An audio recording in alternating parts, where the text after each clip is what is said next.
The San Francisco 49ers just won a game by dominating in the trenches. Say what?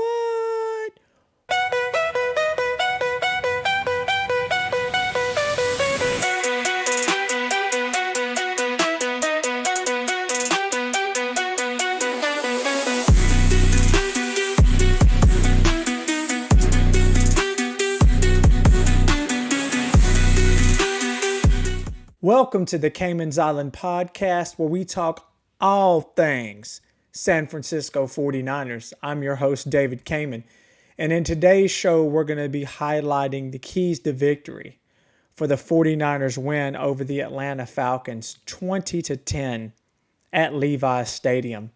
And there's definitely a lot to unpack here and a lot I want to get into. So let's dive right into this thing. It was clear from the onset that the 49ers wanted to establish the run. I think it was one of those no matter what, we were going to run the ball effectively types of games, just for the sheer fact that Kyle Shanahan made some serious adjustments and abandoned a lot of what we've come comfortable and accustomed to seeing in a Kyle Shanahan offense. And that's that zone run, zone blocking scheme. I thought that it was a great change of pace. I feel like it's the first time in a very long time where I felt like I was watching 49ers football. It was terrific. And CMC absolutely put on the Superman cape and did a lot for us. There was a key injury in this game with Jake Brendel going down. I believe it was with a hamstring injury early on.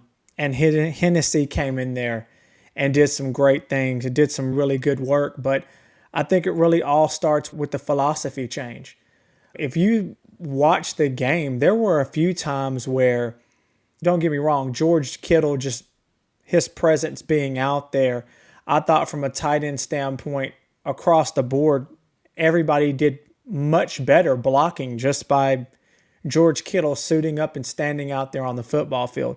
George was actually held catchless and really didn't do anything at all in the passing game, man. But boy, oh boy, did he help in the run game. And I really feel like there was a few times there on the offensive line where guys necessarily didn't have any type of world-beating blocks.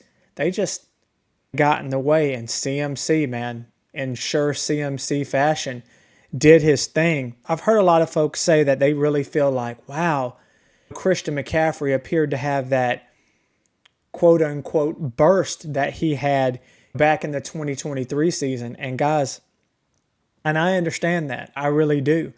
Because when you're getting blown up in the backfield or hit a yard behind the line of scrimmage, it instantly looks like naturally you've lost a step when you can't even get going. In this game, there were multiple times where this man was able to get a step or two. And when he did, it was really good. I know a lot of folks I've heard say CMC didn't have a 40-yard, a 50-yard one. Man, so what? He did his thing. In fact, statistically, he did very well. I believe that, yes, in this game he had 24 rushing attempts, 129 yards, 2 touchdowns, averaging 5.4 yards per carry. That's a night and day difference. If you watch the way the Niners played in this particular game and didn't watch any of the other Niner games leading into this, you would just assume that the Niners lead the league in rushing. Oh man, is that anything far from the truth?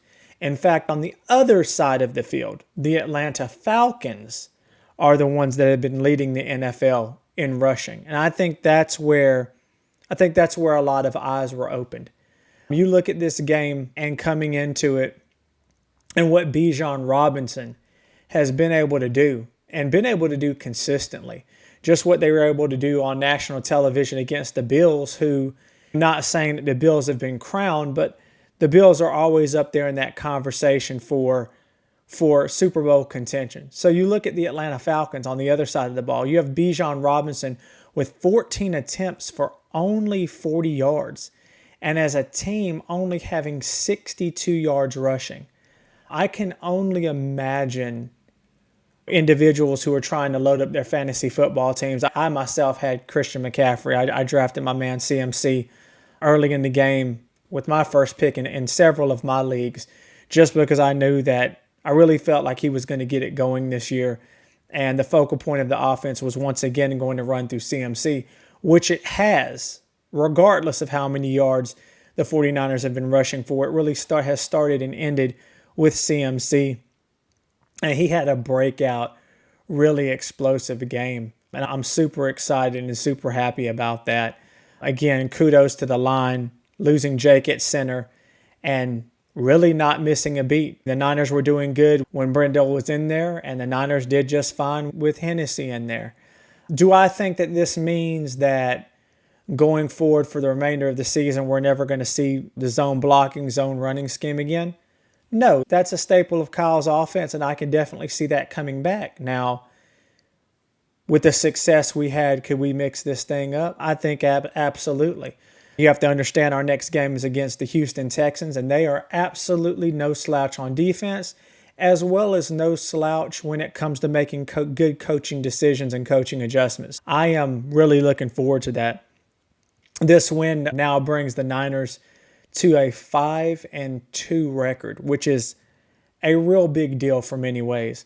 If you tuned into my last episode, I really felt like the way we lost and losing Fred Warner and the way we responded in that moment may have sent a signal to the front office to say, hey, maybe this just isn't it. No matter how hard we persevere, how hard we try, no matter how hard we press forward, every single game we have a big name going down. Now, I know we lost Renardo Green in this game, something to do with the toe. I'm holding out hope it's not turf toe. However, we were able to do some real good things on offense. Now, I'm not going to sit up here and say that the Falcons have some sort of world-beating passing offense, man, but they run a very balanced attack.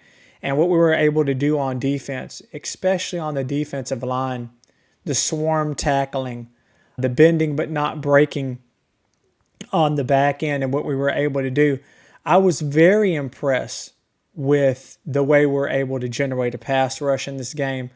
I thought Bryce Huff did an amazing job. The strip sack was critical and key. And look, I'm not dull to the fact that the 49ers had a couple of lucky breaks in this one. Right before the half, the fact that we were able to get the intentional grounding call with the 10-second runoff precisely to end the game at the half. We were able to get the last score with a field goal, and then we were able to score again coming out of the half with another field goal. I felt like that was critical for the 49ers. My man Mac Jones, Big Mac and Cheese, he had 152 yards, 17 of 26, and he did have a pick. And to highlight that, it's interesting to me because I've noticed a theme here with our wide receivers. It seems like now once or twice per game, you have a scenario where one of our wide receivers makes a boneheaded play. Now, I like JJ. I like Jawan Jennings, man, but him tipping that ball up, I know it was a bit behind, but that was a catchable ball. If it's not that, it's Kendrick Bourne dropping a wide open pass, or it's a receiver being downfield having a ball hit him in the hands, cough, cough, which actually did take place and happen in this game. And it's, guys, if we could just tighten some of those mistakes up, and it's not little mistakes, man, it's momentum swinging mistakes. There was a huge drop by Robinson in this game where I felt like the ball just absolutely, it looked like he was almost doing a fair catch and the ball just completely slipped through his hands. And that was literally his only target on the game of the day.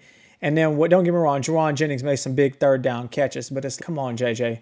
That's a catch we know you can make, man. And instead of it being a catch, it's a pick the other way. And that's momentum swinging stuff. I hear reports, rumblings that Brock Purdy, as well as my man Slick Ricky Pearsall, is going to be back for this game against the Houston Texans. And I'm super excited about it. I believe we have all the momentum. I believe this 5-2 record now sends a different type of signal to that front office where we just took on the best rushing team in football. A team that just got done beating a Super Bowl contender by 10 points on national television. You have the heart and soul of our team, Fred Warner, being hurt, man, being at the game, rolling himself around on a scooter, pumping up the crowd, man, getting everybody fired up. He's that type of leader, man, that you want to go to war with, man, that you want to go to battle for. Tatum Bethune stepped in so well, man, out there giving everything he had. And just after the game, what he talked about, man, really everybody's morale just around Fred, man, wanting to hold the line, so to speak, for Fred now that he's out, I think speaks volumes and is paramount.